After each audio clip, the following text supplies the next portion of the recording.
You would not believe the precarious situation that we find ourselves in, not only macroeconomically, but also from a technical standpoint. I'm going to share with you in this video 2 key technical indicators that we should be paying attention to in the markets that are possibly telegraphing the market's next move. More and more, it seems as though we're hearing about talk of recession. We still have inflation that is running hotter than expected. We have a federal funds rate that continues to increase. Now we have the credit crunch due to the banking sector issues that we're facing. There's not a lot of good news that allows us to keep pushing onward and upward throughout the market throughout 2023. Because of those macroeconomic reasons and the fact that economic slowdown is anticipated, I believe that it is possible that we see the market drop from where it currently sits. And I think that there's some technical indicators that we should be paying attention to in the SPY and in the Qs, which track the S&P and the NASDAQ 100 respectively, that I think absolutely demand our attention sooner than later,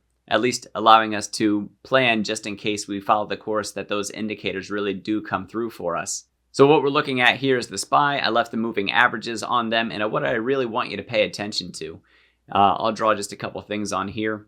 So what I think we have here is a head and shoulders pattern forming for us on the SPY that it is highly likely, especially with Q1 earnings coming up. I think next week when we hear about GDP, that could be our first catalyst. So that is the final estimate for GDP for Q4 2022. And if that gets revised lower, I think that's going to cause more red to happen in the markets. And that's something that we want to watch. So what we don't see yet is this return down this way.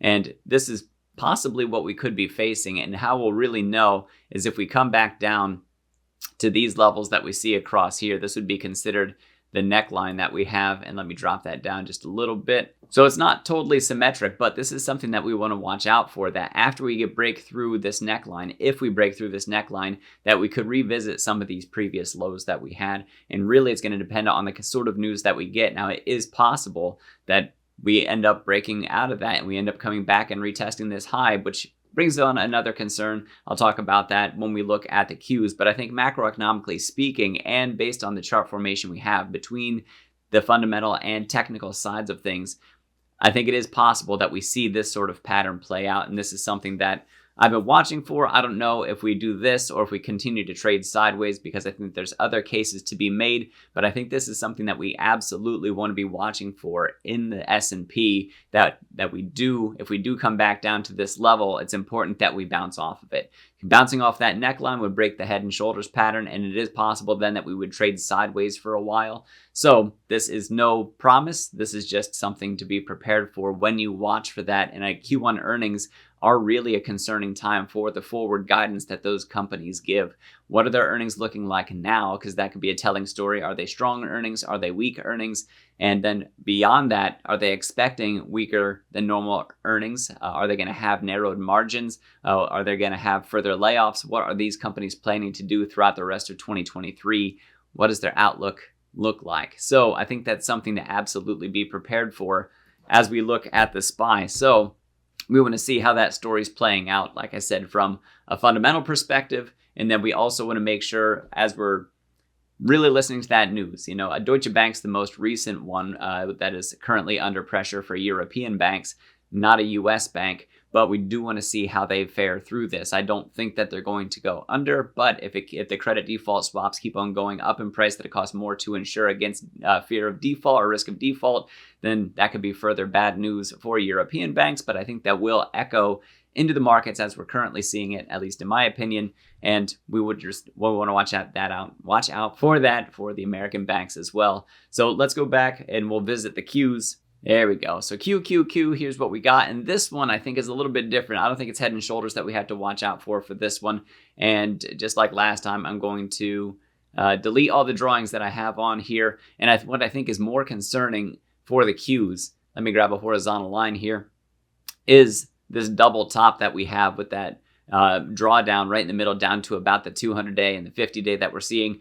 Coming back down to that level, about that 200 level, is really something that we want to watch for. Because if we're able to bounce off this line and start trending back upward, well, then our double top doesn't necessarily play out. The part that makes me very watchful for this, especially with Q1 earnings coming up so near to where we're at right now, is that we continue to drift downward from here And again, we come back down to revisit some of these lows that we see. So that 200-day simple moving average that I have on here, this orange line that you see creeping down this way and leveling out for us more recently, around that, it looks like 288, 289, 290 level. That's something that we want to watch out for if these prices do decline. If we trail upward, then we no longer have the double top. That even top is the thing that we want to watch out for. If we do manage to trade upward from there up close to that 330 mark or so, that can be a different sort of tell for us. We'll cross that bridge should we come to it, but right now I am concerned about that double top that we do see in the Qs, again tracking the NASDAQ 100 that we have here. So will we continue to sell off into the weekend or throughout next week? We're just going to have to watch and see what we have coming for us. If we do sell down, it doesn't mean that the double top is playing out. That wouldn't happen until after we break through support levels right here. This is really critical, super crucial for us that we hold that line if we want to maintain bullish in the markets and see them bounce back up. If we get better than expected earnings with better than expected guidance, or even weak earnings with really good outlook, strong outlook for 2023, the news is telling us otherwise. Student loans is definitely something after that moratorium ends.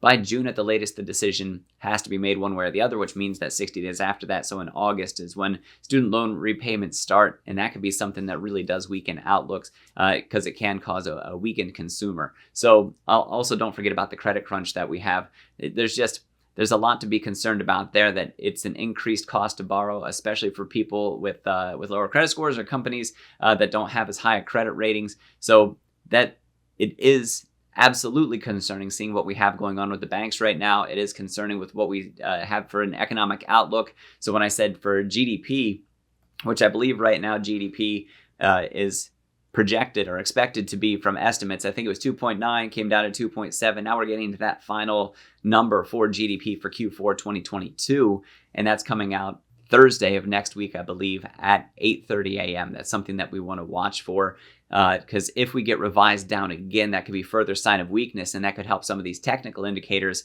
have a stronger case of playing out. So none of this is meant to be a scare tactic. None of this is meant to sound like a total bear. What I'm trying to be is prepared for whatever's coming our way. So I do have my long positions, but I do have my short hedge filled out just in case what I expect to play out is the thing that plays out. Really, I'm not excited for economic downturn. I am not excited for financial downturn.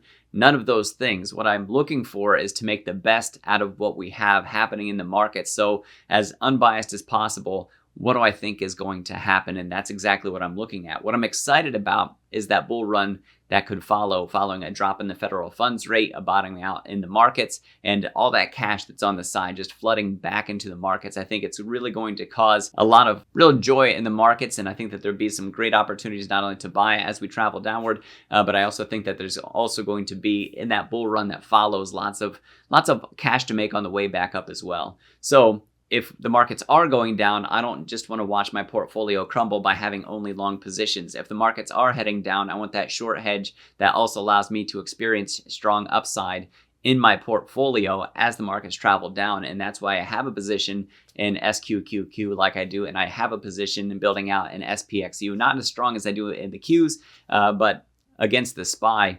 That one is newer. That one I'm just now building out, but I do have a position in both of them that should the markets drop, that being triple leveraged up like I am, it's because I do strongly expect that drop to happen. And the technical indicators right now are starting to possibly tell us the same story. So we'll see if that double top does happen to play out in the Qs, and we'll see if that head and shoulders pattern does happen to form up fully in the S&P, in the SPY, I should say. We absolutely want to keep our eyeballs glued on those things and watch for getting near the neckline for the head and shoulders pattern, getting near that support line that we have for the double top, and watching to see if we bounce off and travel back upward and break the formation, or if we start to drop through it, especially on a strong volume day to break down through that support, because that could be further confirmation that it is playing out the way that we expect. So I bring this information to you not as a scare tactic, not to sound like a negative Nelly or a total bear, but as an educator who cares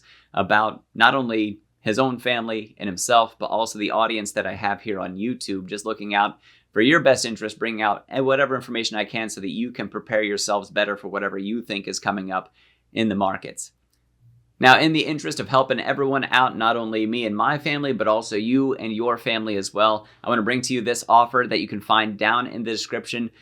For Moo by clicking and signing up and making a deposit, you can up to 17 free stocks. So you're helping yourself by getting those free stocks, and the deposit is still all your money. You get free stocks on top of it. $100 or more gets you 7 free stocks. There's 2 AI draws, and then 5 stocks valued up to $2,000 a piece. And then $1,000 or more deposit gets you 17 free stocks, still the 2 AI draws, and then 15 free stocks, again, valued up to $2,000 a piece. So click that link down in the description, and thank you for supporting what I do here on this channel, and thank yourself for taking advantage of that offer. Like I said, available through my link. Also, while you're down in the description, find that link for the Patreon, click sign up. You get access to my Patreon exclusive content, my buys and sells that I post on Patreon and in my private Discord, and you can interact with me and my community members in that Discord. Go ahead, find those links, sign up. Thanks for your support. Also, some free support that you can show. Click that like button if you like this video. Hit the subscribe button to subscribe to my channel, and ring that notification bell to see any time that my videos come out. I am Dr. Stock, Doctor of Education. We'll see you in the next video.